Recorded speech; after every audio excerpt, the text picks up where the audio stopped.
इंदौर में एसआईआर प्रक्रिया के बीच चौंकाने वाला मामला सामने आया है। यहां पिछले 27 साल से एक विदेशी नागरिक रह रहा है, जिसकी किसी को जानकारी नहीं है। वहीं अब पुलिस ने मकान मालिक पर कार्रवाई की तैयारी कर ली है। इंदौर में किराए के लालच में शहर की सुरक्षा से खिलवाड़ थमने का नाम नहीं ले रहा है।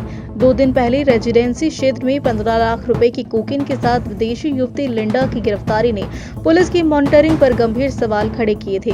और अब एक और चौंकाने वाला मामला आया है। एमआईजी थाना क्षेत्र में पिछले 27 वर्षों से अवैध रूप से रह रही विदेशी नागरिक का खुलासा हुआ, जो न केवल बिना पासपोर्ट और वीजा के भारत में रुका हुआ था, बल्कि सोशल मीडिया पर उग्र विचारधाराओं से जुड़े पोस्ट भी शेयर करता था। केन्या देश का रिचर्ड नामक यह विदेशी एक स्थानीय मकान मालिक के संरक्षण में वर्षों से आराम से रह रहा था। आश्चर्य की बात यह है कि इतने लंबे समय में न तो उसका पुलिस वेरिफिकेशन हुआ, न पासपोर्ट की जांच। घटना के सामने आने के बाद शहर की सुरक्षा व्यवस्था पर बहस तेज हो गई है। वहीं मामला सामने आने के बाद पुलिस पूरे मामले की जांच में जुट गई है।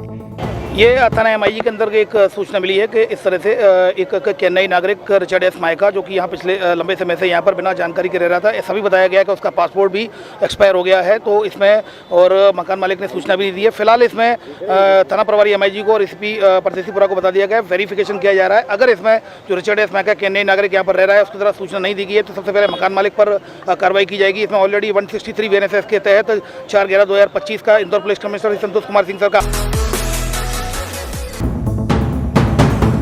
इंदौर में विश्व हिंदू परिषद के नेता संतोष शर्मा के कथित बयान को लेकर विवाद तेज हो गया है। मुस्लिम समाज और भारतीय मुस्लिम विकास परिषद ने शर्मा के खिलाफ मोर्चा खोलते हुए आरोप लगाया कि वह अपने सोशल मीडिया प्लेटफॉर्म्स पर ऐसे बयान जारी कर रहे हैं जिनसे समाज में भ्रम और तनाव फैल सकता है। परिषद ने कहा कि मध्य प्रदेश में वर्षों से शांति और भाईचारे का माहौल रहा है, लेकिन कुछ लोग हिंदू मुस्लिम समुदायों के बीच मतभेद बढ़ाने की कोशिश कर रहे हैं, जो कभी सफल नहीं हो पाएंगे। वहीं विश्व हिंदू परिषद के नेता संतोष शर्मा ने अपने ऊपर लगे आरोपों को लेकर सफाई दी। उन्होंने कहा कि जो कार्रवाई हुई वही तथ्य उन्होंने सार्वजनिक रूप से रखे थे और किसी भी तरह के सामाजिक तनाव को बढ़ावा देने का उनका कोई उद्देश्य नहीं था।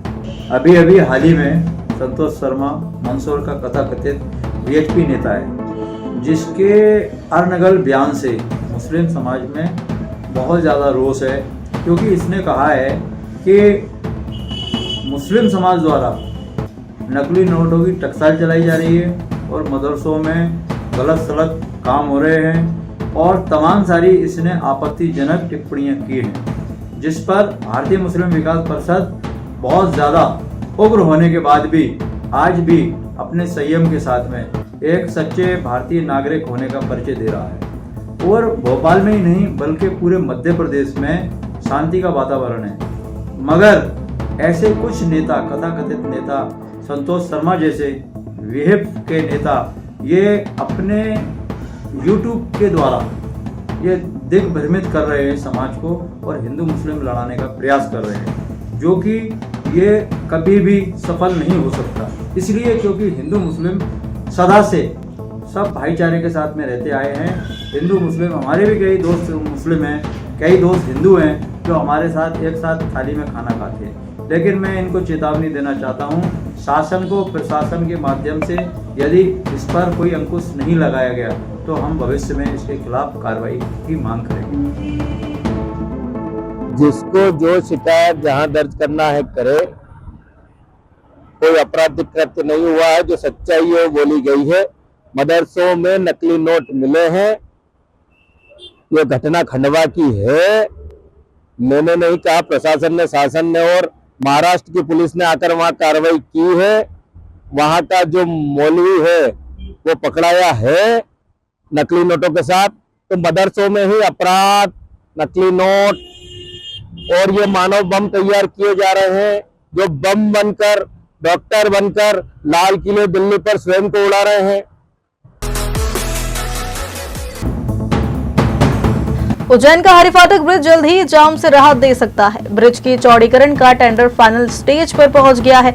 यह प्रोजेक्ट एमपीआरडीसी के द्वारा संचालित किया जा रहा है, जिसको लेकर जीएम ने खास चर्चा की है। उज्जैन शहर में महाकाल मंदिर जाने वाला हरि फाटक ब्रिज लंबे समय से ट्रैफिक जाम का बड़ा कारण बना हुआ है। खास तौर पर त्योहारों, विशेष पर्वों और भीड़भाड़ वाले दिनों में यहां 4 पहिया वाहनों के प्रवेश पर रोक तक लगानी पड़ती है। श्री महाकालेश्वर लोक के निर्माण के बाद हर दिन करीब 1 लाख से अधिक श्रद्धालु महाकाल मंदिर पहुंच रहे हैं। ऐसे में ब्रिज पर वाहनों का दबाव कई गुना बढ़ गया है। सिंहस्थ को देखते हुए भी यातायात 2 गुनी से अधिक मात्रा में बढ़ने की संभावना है। कई बार ब्रिज पर इतना लंबा जाम लग जाता है कि ट्रैफिक पुलिस को रूट डाइवर्ट करना पड़ता है। एमपीआरडीसी इंदौर उज्जैन मार्ग को 6 लेन बना रहा है। हरि फाटक से मन्नत गार्डन तक रोड 6 लेन होगी, लेकिन इसके बाद आने वाला वर्तमान 2 लेन ब्रिज बॉटल नेक की स्थिति पैदा कर देता है। यदि इसे विस्तारित नहीं किया गया तो सिंहस्थ ही नहीं, सामान्य दिनों में भी ट्रैफिक व्यवस्था चरमरा सकती है। एमपीआरडीसी के जीएम विजय सिंह के अनुसार हरि फाटक शहर का इकलौता ऐसा ब्रिज है जिसमें एक चौराहा और 4 शाखाएं हैं। अब इस ब्रिज को नया स्वरूप दिया जाएगा। 3 शाखाएं अलग अलग चौड़ाई की होगी, 2 शाखाएं 6 लेन, 1 4 लेन, जबकि एक शाखा 2 लेन ही रहेगी। सिंहस्थ को देखते हुए ब्रिज विस्तार के टेंडर भी जारी हो चुके हैं। रवि इंफ्रा बिल्ड ने सबसे कम कीमत में टेंडर जमा किया है, जिसे स्वीकृति के लिए भेजा गया। मंजूरी मिलते ही कार्य शुरू किया जाएगा। बता दें, करीब 371 करोड़ रुपए की लागत से हरि फाटक मन्नत गार्डन से लेकर बैगमबाग तक दोनों शाखाओं पर 4 लेन ब्रिज बनाए जाएंगे, जिससे पूरा मार्ग 6 लेन हो जाएगा। उसकी फाइनेंशियल बिड अभी खुली है जी, जिसमें रवि इंफ्रा को लोएस्ट आया है जी। अब उसकी सैंक्शन की कार्रवाई उसके भी प्रोसेस में है। जैसे सैंक्शन हो जाएगा तो उसके काफी महत्वपूर्ण प्रोजेक्ट है सर। ये का टाइम बॉन्ड अपन उज्जैन शहर में मौसम अब पूरी तरीके से बदलने लगा है। पिछले कुछ दिनों से तापमान में लगातार गिरावट दर्ज की जा रही है, जिससे सुबह और देर शाम ठंडक साफ महसूस हो रही है। हल्की ठंडी हवाओं के चलते लोग सुबह जल्द ही घरों के बाहर निकलकर धूप का सहारा लेते दिखाई दे रहे हैं। कॉलोनियों, मोहल्लों और प्रमुख बाजारों में लोग गर्माहट पाने के लिए धूप सेकते नजर आ रहे हैं। मौसम विभाग के अनुसार ठंड का असर अब और बढ़ने वाला है। न्यूनतम तापमान में गिरावट जारी रहेगी और सुबह के समय कोहरा भी छा सकता है। शहरवासियों ने धीरे धीरे में गर्म कपड़े निकालना शुरू कर दिए हैं। विशेषकर बच्चों और बुजुर्गों को ठंड से बचाने की सलाह दी जा रही है। मौसम में आए इस बदलाव से दिन में हल्की गुलाबी ठंड राहत दे रही है, जबकि रात के समय ठिठुरन महसूस होने लगी है। कुल मिलाकर सर्दी की आहट से उज्जैन का मौसम खुशनुमा बन गया है।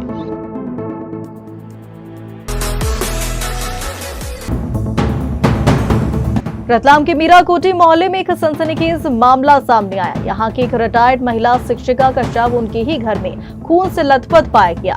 शव की स्थिति गंभीर अपराध की ओर संकेत कर रही है। महिला के चेहरे और गर्दन पर गहरे घाव देखे गए, जिससे हत्या की आशंका बढ़ गई है। घटना की सूचना मिलते ही रतलाम पुलिस तुरंत मौके पर पहुंची। एसपी अमित कुमार ने खुद घटनास्थल का निरीक्षण किया और जांच के निर्देश दिए। फिंगरप्रिंट विशेषज्ञ और डॉग स्क्वाड की टीम भी मौके पर पहुंचकर सबूत जुटाने में लगी। पुलिस ने रिटायर्ड शिक्षिका के शव का पंचनामा बनाकर 112 वाहन के माध्यम से पोस्टमार्टम के लिए भेजा। एसपी अमित कुमार ने बताया कि प्रारंभिक परिस्थितियों के आधार पर यह स्पष्ट रूप से हत्या का मामला प्रतीत हो रहा है। इस गंभीर घटना की गहन जांच के लिए थाना प्रभारी के नेतृत्व में विशेष जांच टीम का गठन किया गया। उन्होंने कहा कि पोस्टमार्टम रिपोर्ट और जुटाए गए सबूतों के विश्लेषण के बाद ही इस जघन्य वारदात का सच सामने आएगा। फिलहाल पुलिस हर एंगल से मामले की जाँच में जुटी हुई है। ये सुबह आए थे, मम्मी आए थे, मम्मी ने देखा सुबह कोई नहीं था घर में, सामान बिखरा हुआ था। फिर मम्मी चले गए थे, चाचा को भेजा मैंने। उसके बाद चाचा आए थे, चाचा ने सब कुछ देखा, आसपास पूछने के बाद अंदर चेक करा, जब अंदर उनकी लाश पड़ी पीछे लेटिन में, और पूरा सामान बिखरा हुआ था। गोदरेज पूरी खुली हुई थी, दरवाजे सारे खुले पड़े थे।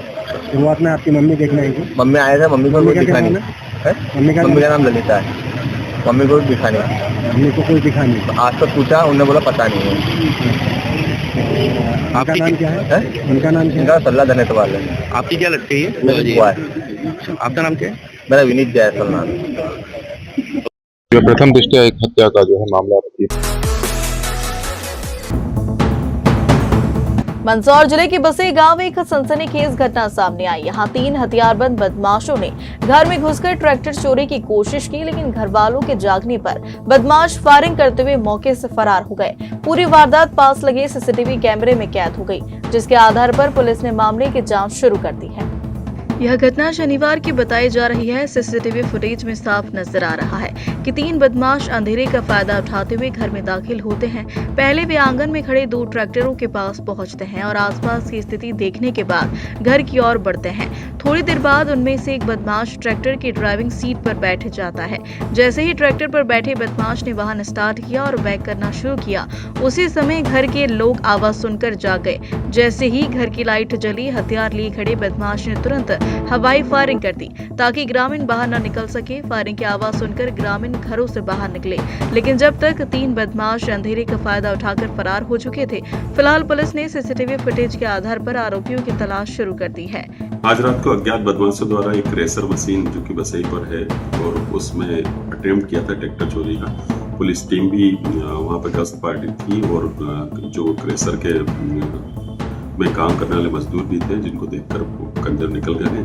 हालांकि फायरिंग जरूर किया उन्होंने और पुलिस उनकी धरपकड़ सुनिश्चित करेगी। सर, क्या चोरी करने में कामयाब रहे कंजर? नहीं, ट्रैक्टर चोरी करने का प्रयास था। पुलिस की टीम और जो है ग्रामीण जो थे क्रेशर मशीन के मजदूर, दोनों के सहयोगी प्रयास से वो कर नहीं पाए हैं। हालांकि कंजरों की या जो भी वारदात करने में शामिल है उन सब की तलाश की जाए।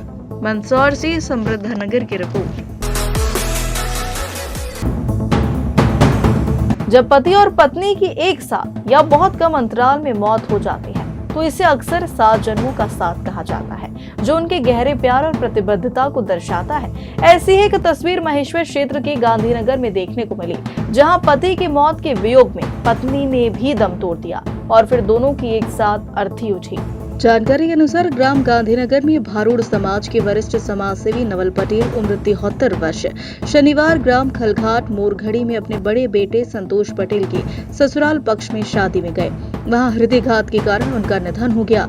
जैसे ही मृतक नवल पटेल के पार्थिव शरीर वहां से ग्राम गांधीनगर घर लाया गया और उनकी पत्नी सलिताबाई पटेल को जानकारी लगी तो उन्हें गहरा आघात पहुंचा और वहां पार्थिव शरीर को देखते ही बेहोश हो गई, जिसके बाद सलिताबाई को हॉस्पिटल ले जाया गया, जहां डॉक्टरों ने उन्हें भी मृत घोषित कर दिया।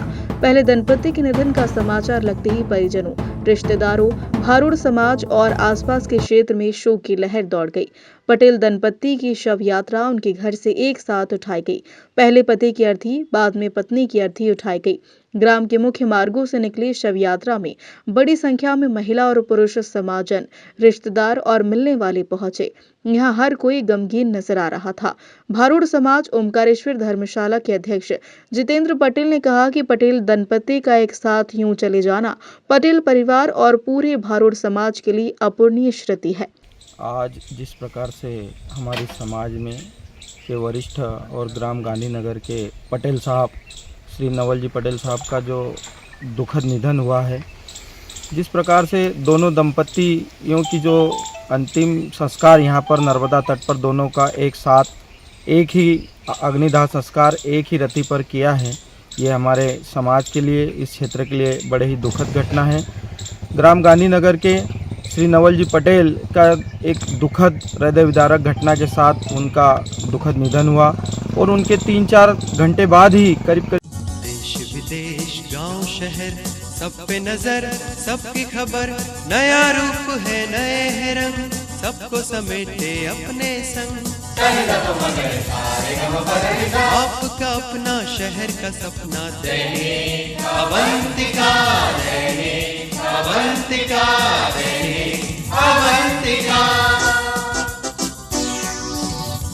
राजनीति, फिल्मी बातें, सब कुछ ही हम इसमें पाते। घर, होटल, ऑफिस या दफ्तर, क्लर्क, प्यून या हो फिर अफसर, सबका चहेता सबका प्यारा दैनिक